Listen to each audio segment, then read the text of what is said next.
Hi! నేను మీ Janu. Welcome back to my channel. Friends, imagine చేసుకోండి. మీరు డబ్బు కోసం ఒక ఫేక్ పెళ్లి చేసుకోవడానికి అగ్రీ అవుతారు. కానీ పెళ్లయ్యాక తెలుస్తుంది. మీ హస్బెండ్ ఒక నార్మల్ బిజినెస్ మ్యాన్ కాదు. సిటీ మొత్తాన్ని కంట్రోల్ చేసే గ్యాంగ్‌స్టర్‌ని. అప్పుడు మీరేం చేస్తారు? పారిపోతారా? లేదా అతనితో కలిసి ఆ డేంజరస్ గేమ్‌లో అడుగు పెడతారా? ఇలాంటి థ్రిల్లింగ్ స్టోరీయే మనం ఇవాళ ఎక్స్‌ప్లెయిన్ చేసుకోబోయే K drama 'the apartment job' episode 1. So, ఇంక మనం స్టోరీలోకెళ్ళిపోదాం. Hero park Hagen. బయట ప్రపంచం మొత్తానికి ఇతను HK trading and investment company CEO. చాలా సక్సెస్‌ఫుల్ బిజినెస్ మ్యాన్ అని అందరికీ ఇంప్రెషన్. ఎంప్లాయీస్ రెస్పెక్ట్ చేస్తారు. క్లయింట్స్ ట్రస్ట్ చేస్తారు. లగ్జరీ ఆఫీస్‌లో మీటింగ్ జరుగుతుంటాయి. కానీ కెమెరా ఆఫీస్ లోపలికి వెళ్తేనే మన మైండ్ బ్లాక్ అవుతుంది. ఎందుకంటే ఇది నార్మల్ కంపెనీ కాదు. సీక్రెట్‌గా రన్ అయ్యే ఎక్స్‌క్లూజివ్ గ్యాంబ్లింగ్ క్లబ్. అది కూడా ఆర్డినరీ పీపుల్ కోసం కాదు. Top class VIPs, richest businessmen, influential people మాత్రమే ఎంట్రీ పొందగలిగే ప్లేస్.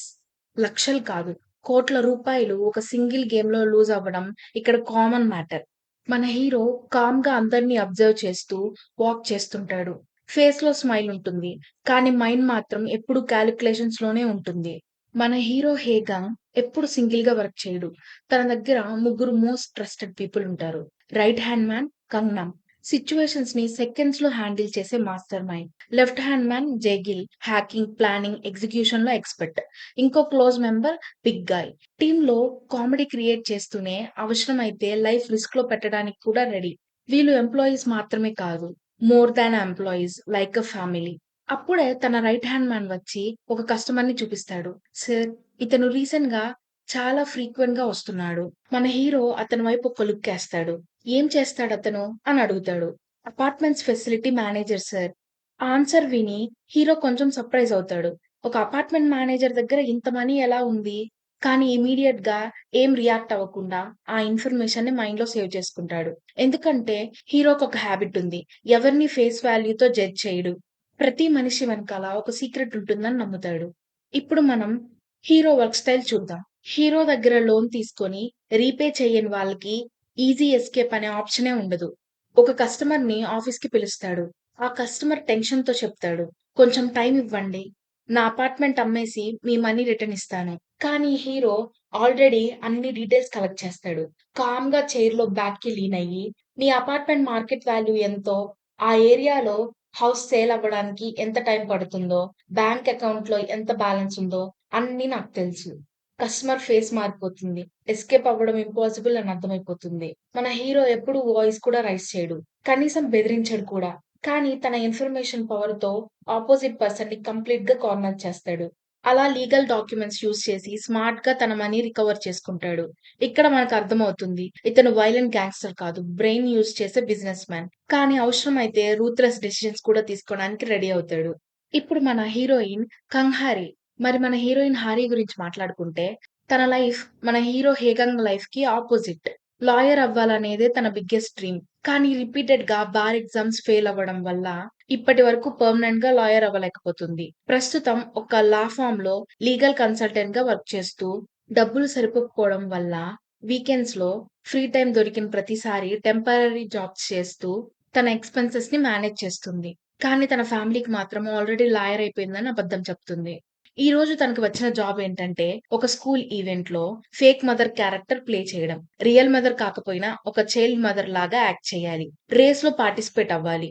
స్మైల్ చేస్తూ బిహేవ్ చేయాలి. సింపుల్‌గా చెప్పాలంటే మనీ కోసం యాక్టింగ్. గేమ్ స్టార్ట్ అవుతుంది. అందరూ మదర్స్ కంపీట్ చేస్తారు. కానీ హారి ఫుల్ ఎనర్జీతో రేస్ రన్ చేసి ఫస్ట్ ప్రైజ్ గెలుస్తుంది. అది చూసి హరిని జాబ్‌లో పెట్టుకున్న ఆయన గూడా హ్యాపీగా ఫీల్ అవుతాడు. ఫస్ట్ టైమ్ ఈ రోల్ ప్లే చేయడానికి మిమ్మల్ని హైర్ చేశాను. కానీ యాక్టింగ్ మాత్రమే కాదు, కాంపిటీషన్‌లో కూడా విన్ అయ్యారు అని ఎక్స్‌ట్రా పేమెంట్ కూడా ఇస్తారు. హరి ఫేస్‌లో జెన్యూన్ హ్యాపీనెస్ కనిపిస్తుంది. ఎందుకంటే ఆమెకి ఈ మనీ లగ్జరీ కోసం కాదు, లైఫ్ కంటిన్యూ అవ్వడానికి. వెళ్ళిపోతూ స్మైల్ చేస్తూ చెప్తుంది. "మళ్ళీ ఇలాంటి జాబ్స్ ఉంటే నాకే ఫస్ట్ కాల్ చేయండి. డిస్కౌంట్ కూడా ఇస్తాను." అని చెప్పి అక్కడి నుండి వెళ్ళిపోతుంది. తర్వాత హ్యారీ తన బెస్ట్ ఫ్రెండ్ యోంగ్‌జూని రెస్టారెంట్‌లో కలుస్తుంది. ఫ్రెండ్ ఫుడ్ తింటూ డైరెక్ట్‌గా అడిగేస్తుంది. "అసలు ఫేక్ మదర్‌గా ఎలా యాక్ట్ చేసావు? కానీ ఆ చైల్డ్ ఫేస్ కూడా ప్రాపర్‌గా చూడలేదు." హరి నవ్వుతూ యాక్టింగ్ కంప్లీట్ అయింది కదా! అని టాపిక్‌ని చేంజ్ చేయడానికి ట్రై చేస్తుంది. "హరి, నువ్వు ఇలా టెంపరరీ జాబ్స్ చేస్తూ లైఫ్ మొత్తం గడిపేయలేవు. నువ్వు బార్ ఎగ్జామ్‌లో ఫెయిల్ అయ్యావని, లాయర్‌గా వర్క్ చేయట్లేదని మీ అక్కకి చెప్పి, ఈ అబద్ధం ఎక్కువ రోజులు నిలబడదు. హరి సైలెంట్ అయిపోతుంది. చెప్పాలనిపిస్తుంది. అక్క డిసప్పాయింట్‌మెంట్ ఫేస్ చూడ్డానికి తన హార్ట్ యాక్సెప్ట్ చేయలేదు. ఈవినింగ్ హరి ఇంటికి వస్తుంది. హరి మైండ్‌లో ఈ రోజే నిజం చెప్పేస్తా అని డిసైడ్ అయ్యి ఉంటుంది. కానీ అక్క సడెన్‌గా ఒక గిఫ్ట్ బాక్స్ తీసుకొనొస్తుంది. Expensive lawyer suit. ఇది నీకోసం. హరి షాక్ అవుతుంది. అక్క ఇది చాలా కాస్ట్‌లీ ఉంటుంది కదా! అక్క నవ్వుతూ పర్లేదు. ఫ్యూచర్‌లో ఇంట్రెస్ట్‌తో కలెక్ట్ చేసుకుంటా అని జోక్ వేస్తుంది. కానీ హరి మాత్రం నవ్వలేకపోతుంది. ఎందుకంటే ఆమె వేసుకోబోయే సూట్ లాయర్ కోసం కొనింది. కానీ ఆమె లాయర్ కాదు. ఎగ్జామ్ ఫెయిల్ అయిన అమ్మాయి. ఆ గిల్ట్‌తో నిజాన్ని మళ్ళీ చెప్పలేకపోతుంది. ఇటువైపు మన హీరోయిన్ లైఫ్‌లో నిజం చెప్పలేకపోయిన గిల్ట్‌తో స్ట్రగుల్ చేస్తుంటే, మన హీరో సైడ్‌లో మాత్రం ఇంకొక డేంజరస్ గేమ్ స్టార్ట్ అవ్వబోతుంది. బయట అందరికీ సక్సెస్‌ఫుల్ బిజినెస్ మ్యాన్‌గా కనిపించే హేగాంగ్ తన రియల్ వరల్డ్‌లో ప్రతిరోజు పవర్‌ఫుల్ వాళ్ళని హ్యాపీగా ఉంచడం ఒక సర్వైవల్ స్ట్రాటజీ. ఒకరోజు తన టీమ్‌తో కలిసి చాలా ఇంపార్టెంట్ గెస్ట్ కోసం అరేంజ్‌మెంట్స్ చేస్తాడు. Special food, rare gifts, exclusive treatment అన్నీ పర్ఫెక్ట్‌గా ఉండాలి. ఎందుకంటే అక్కడికి వచ్చే వాళ్ళకి డబ్బు మాత్రమే కాదు, పవర్ కూడా ఉంటుంది. ఆ తర్వాత హేగంగ్ ఒక ముసలాయన్ని కలవడానికి వెళ్తాడు. అతని పేరు యాంగ్ మ్యాన్. బయట చూస్తే సింపుల్‌గా ఒక ఓల్డ్ మ్యాన్ లాగా కనిపిస్తాడు. కానీ హేగంగ్ లైఫ్‌లో ఫాదర్ ప్లేస్‌ని ఫిల్ చేసిన వ్యక్తి తను. బ్లడ్ రిలేషన్ కాకపోయినా బంధం మాత్రం దానికన్నా ఎక్కువ. మన హీరో ఇలాంటి పొజిషన్‌లో ఉండడానికి కారణం అతనే. మన హీరో అతని ముందు చిన్న పిల్లాడిలా బిహేవ్ చేస్తాడు. మెడిసిన్ టైంకి తీసుకున్నారా? అని అడుగుతాడు. ఓల్డ్ మ్యాన్ నవ్వుతూ మెడిసిన్ కన్నా ఈ ఫ్రెష్ ఎయిర్ చాలు. హీరో సీరియస్‌గా మీరిలా కేర్‌లెస్‌గా ఉంటే నాకు బాధేస్తుంది. ఆ ఓల్డ్ మ్యాన్ నవ్వుతూ నువ్వు ప్రతి నెల పంపించే మనీ ఇంక చాలు. నీ ఫ్యూచర్ గురించి నువ్వు ఆలోచించు. మన హీరో మీరు నా కోసం చేసిన హెల్ప్ నేనెప్పటికీ మర్చిపోను అని అంటాడు. ఇంకొక పక్క అపార్ట్మెంట్ మేనేజ్మెంట్ ఆఫీస్‌లో హ్యారీ అక్క తన డైలీ వర్క్‌లో బిజీగా ఉంటుంది. రెసిడెంట్స్ మధ్య రిపేర్ ఫండ్స్ గురించి ఆర్గ్యుమెంట్స్ స్టార్ట్ అవుతాయి. ఒక ఫ్లోర్ రిపేర్ కోసం ఇంత మనీ ఎందుకు స్పెండ్ చేశారు? రెసిడెంట్స్ పర్మిషన్ తీసుకున్నారా? అని గొడవ జరుగుతూ ఉంటుందక్కడ. ఆ తర్వాత మన స్టోరీ కంప్లీట్‌గా పొలిటికల్ సైడ్‌కి షిఫ్ట్ అవుతుంది. కంట్రీలో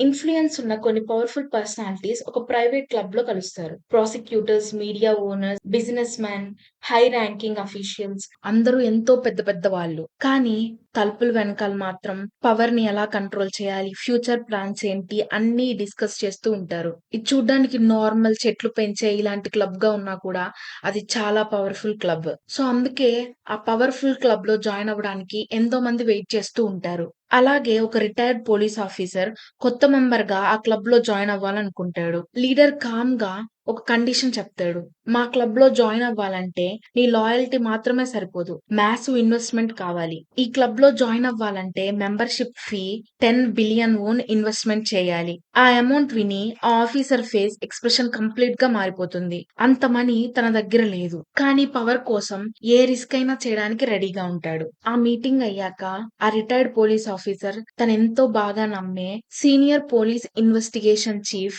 సొందేయాన్ దగ్గరికొస్తాడు. ఈ retired police officer senior police investigation చీఫ్‌కి జరిగిందంతా చెప్తాడు. చెప్పి తనకి 10 బిలియన్ వోన్ కావాలి అని చెప్తాడు. మనకి మనీ కావాలి. కానీ మనం మనీ సంపాదించాల్సిన అవసరం లేదు. ఆ మనీ ఎర్న్ చేసేవాడున్నాడు. అప్పుడు తన మైండ్‌లో ఒక డేంజరస్ ఐడియా వస్తుంది. కొరియాలో అంత క్యాష్ అరేంజ్ చేయగలిగిన ఒకే ఒక వ్యక్తున్నాడు. పార్క్ హేగాన్. ఆ పోలీస్ ఆఫీసర్ స్మైల్ చేస్తూ అతను లీగల్ బిజినెస్ మ్యాన్ అని అందరికీ తెలుసు. కానీ రియల్‌గా ఏం చేస్తాడో నాకు మాత్రమే తెలుసు. మరుసటి రోజు ఆ సీనియర్ పోలీస్ ఇన్వెస్టిగేషన్ చీఫ్ డైరెక్ట్‌గా మన హీరో ఆఫీస్‌కి వెళ్తాడు. చిన్నగా మాట్లాడడం అలా ఏముండదు. స్ట్రెయిట్‌గా మ్యాటర్‌లోకొచ్చేస్తాడు. నాకు 10 బిలియన్ వోన్ కావాలి. 3 నెలల్లో అరేంజ్ చేసివ్వాలి అని డైరెక్ట్‌గా డిమాండ్ చేస్తాడు. హీరో ఫస్ట్ జోక్ అనుకుంటాడు. మన హీరో సార్ అంత మనీ అంటే అంటూ ఉంటాడు. ఆఫీసర్ సీరియస్‌గా చూస్తూ ఇది రిక్వెస్ట్ కాదు.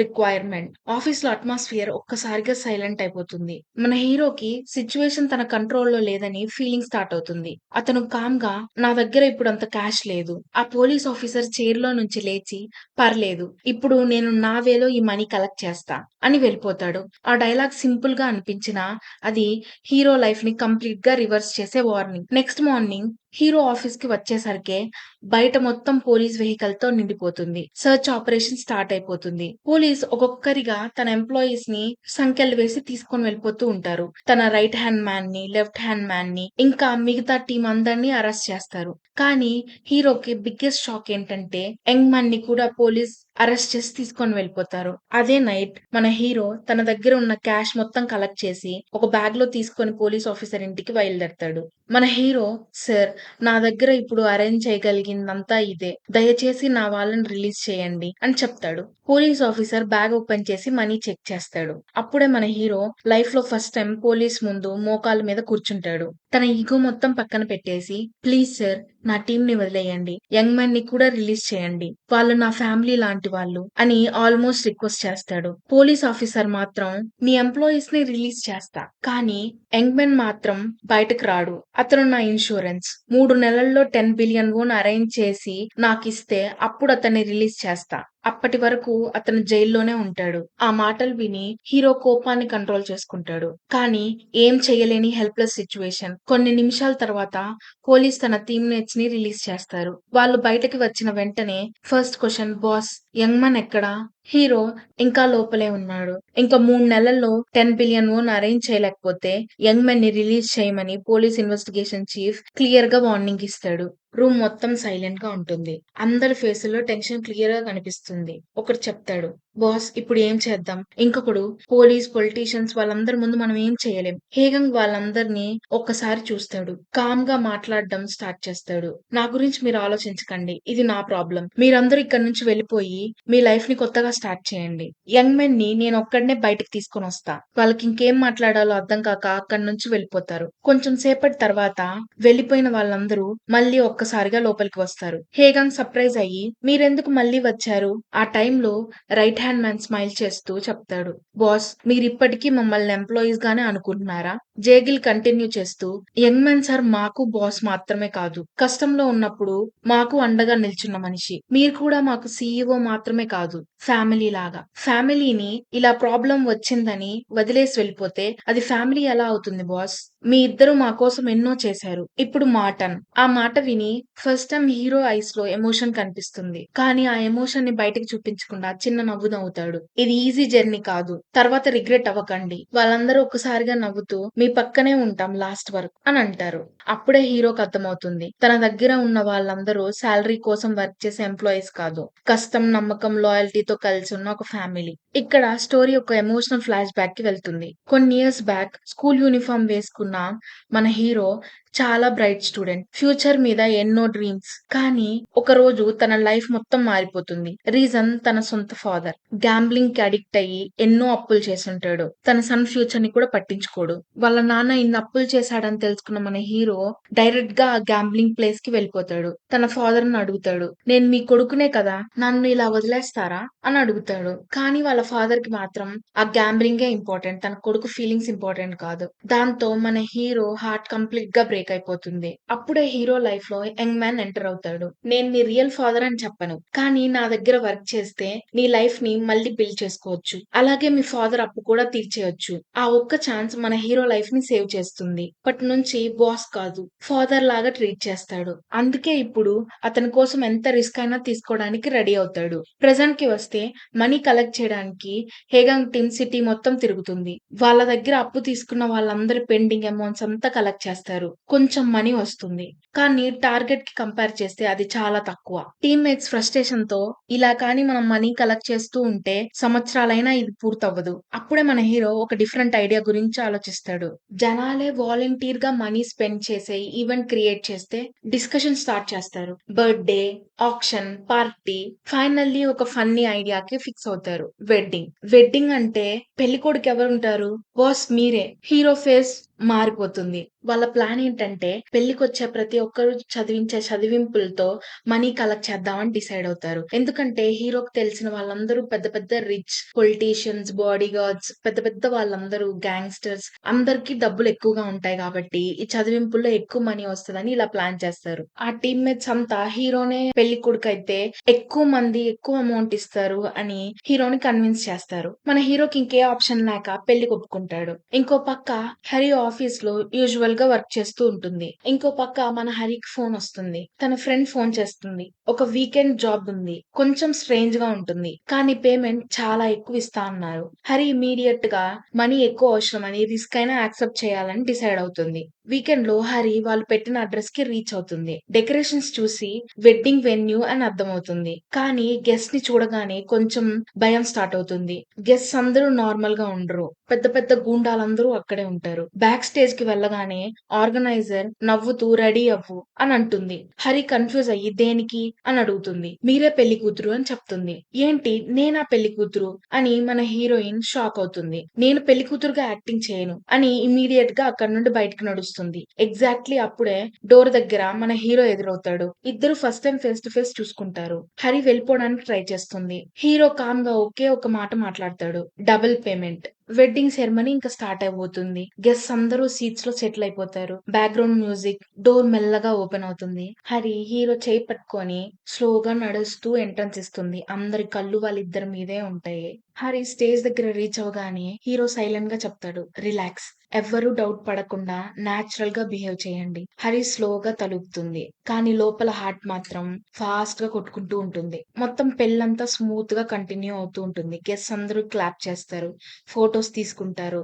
స్మైల్ చేయమని ఫోటోగ్రాఫర్ చెప్తాడు. హరి ఫోర్స్ గా స్మైల్ ఇస్తూ ఉంటుంది. హీరో కూడా కెమెరా కోసం స్మైల్ చేస్తూ ఉంటాడు. అంతా పర్ఫెక్ట్ గా జరుగుతుంది అనుకుంటున్న టైంలో ఎంసీ ఒక డైలాగ్ వేస్తాడు. పెళ్లి కూతురు పెళ్లి కొడుకు ఇప్పుడు కిస్ చేసుకోండి అని. హరి ఐస్ ఒక్కసారిగా పెద్దవైపోతాయి. కిస్సా, ఇది అగ్రిమెంట్ లో లేదు కదా అని షాక్ అవుతుంది. గెస్ మాత్రం వెయిటింగ్. అందరూ వాళ్ళిద్దరి వైపు చూస్తూ ఉంటారు. అప్పుడే మన హీరో కొంచెం దగ్గరకు వచ్చి కామ్ గా ఎక్స్ట్రా పేమెంట్ ఇస్తాను అని చెప్తాడు. కొంచెం అడ్జస్ట్ అయితే అని ఆలోచిస్తుంది. కొంచెం ఆలోచించిన తర్వాత స్లోగా ఓకే అని సిగ్నల్ ఇస్తుంది. ఇద్దరు మెల్లగా దగ్గరకు వస్తారు. గెస్ అందరూ ఎక్సైటింగ్ గా చూస్తూ ఉంటారు. మన హీరో తెలివిగా వేలుని అడ్డం పెట్టి కిస్ చేస్తాడు. సక్సెస్ఫుల్ గా వెడ్డింగ్ కంప్లీట్ అయిపోతుంది. సెరమనీ అయిపోయాక హరి ఇమీడియట్ గా బ్యాక్ స్టేజ్ కి వెళ్ళిపోతుంది. వాష్రూమ్ లో అద్దం ముందు నిలబడి ఫైనల్ గా అయిపోయింది పెద్ద రిలీఫ్ గా ఫీల్ అవుతుంది. కొన్ని నిమిషాల తర్వాత హీరో మనీ తీసుకొని అక్కడికి వస్తాడు. అగ్రిమెంట్ ప్రకారం పేమెంట్ ఇస్తాడు. హరి మనీ కౌంట్ చేస్తూ సడన్ గా ఎక్స్ట్రా మనీ ఏది అని అడుగుతుంది. మన హీరో ఎక్స్ట్రా మనీ ఎందుకు, రియల్ కిస్ జరగలేదు కదా, నేను వేలడ్డు పెట్టాను కదా అని చెప్తాడు. హరి ఫ్రస్ట్రేషన్ తో మీరు చాలా డేంజరస్ బిజినెస్ మ్యాన్, లా ప్రకారం మంచిగా బతకండి అని చెప్పి అక్కడి నుంచి వెళ్ళిపోతుంది. అప్పుడే మన హీరో ఫేస్ లో జెన్యూన్ గా ఒక చిన్న స్మైల్ వస్తుంది.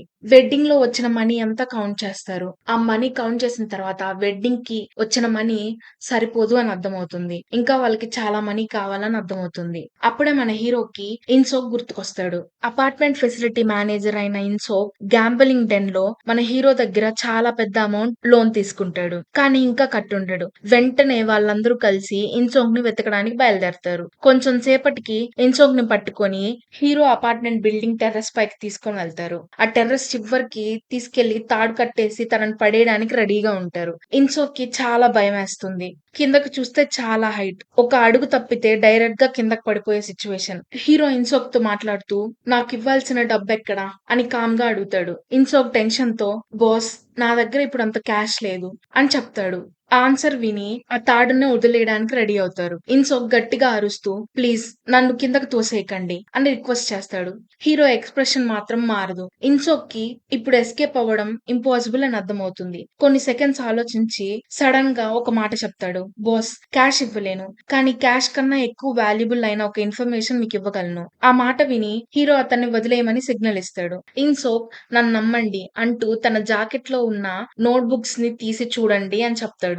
అందులో అపార్ట్మెంట్ మేనేజ్మెంట్ గురించి అన్ని రికార్డ్స్ ఉంటాయి. నేను ఈ సిస్టమ్ ని యూజ్ చేసి ఒక అపార్ట్మెంట్ కాంప్లెక్స్ నుంచి దాదాపు 4 బిలియన్ లోన్ సంపాదించాను అని ఇన్సోక్ చెప్తాడు. హీరో ఆ నోట్ బుక్ ఓపెన్ చేసి పేజెస్ ని తిరగేయడం స్టార్ట్ చేస్తాడు. Maintenance fund, residency records, accounts, money movements అన్ని డీటెయిల్స్ గా చూస్తాడు. ఇన్సోక్ మాట్లాడుతూ ఇది కేవలం ఒక అపార్ట్మెంట్ కాంప్లెక్స్, నువ్వు ఉండే అపార్ట్మెంట్ కాంప్లెక్స్ చూడు ఎంత పెద్దదో. కరెక్ట్ గా ప్లాన్ ఉంటే 10 బిలియన్ ఓన్ సంపాదించడం ఇంపాసిబుల్ కాదు. ఆ మాట విని హీరో నోట్స్ క్లోజ్ చేసి దూరంగా కనిపిస్తున్న అపార్ట్మెంట్ బిల్డింగ్ వైపు చూస్తూ డీప్ గా ఆలోచిస్తాడు. అప్పుడే తన మైండ్ లో ఒక కొత్త ప్లాన్ స్టార్ట్ అవుతుంది. హీరో ఒక చిన్న చిన్న నవ్వు నవ్వుతాడు. ఇక్కడితో మన ఎపిసోడ్ 1 ఎండ్ అవుతుంది. మరి ఎపిసోడ్ 2లో మన హీరో 10 బిలియన్ వూన్ ఎలా సంపాదించడానికి ప్లాన్ చేస్తాడు? హరి మళ్ళీ తన లైఫ్ లో ఎలా ఇన్వాల్వ్ అవుతుంది? వీళ్ళిద్దరి ఫేక్ రిలేషన్‌షిప్ నిజంగా మారుతుందా? లేదా ఇంకా పెద్ద డేంజర్ ని తీసుకొస్తుందా? ఇది తెలుసుకోవాలంటే నెక్స్ట్ ఎపిసోడ్ వరకు వెయిట్ చేయండి. Bye bye.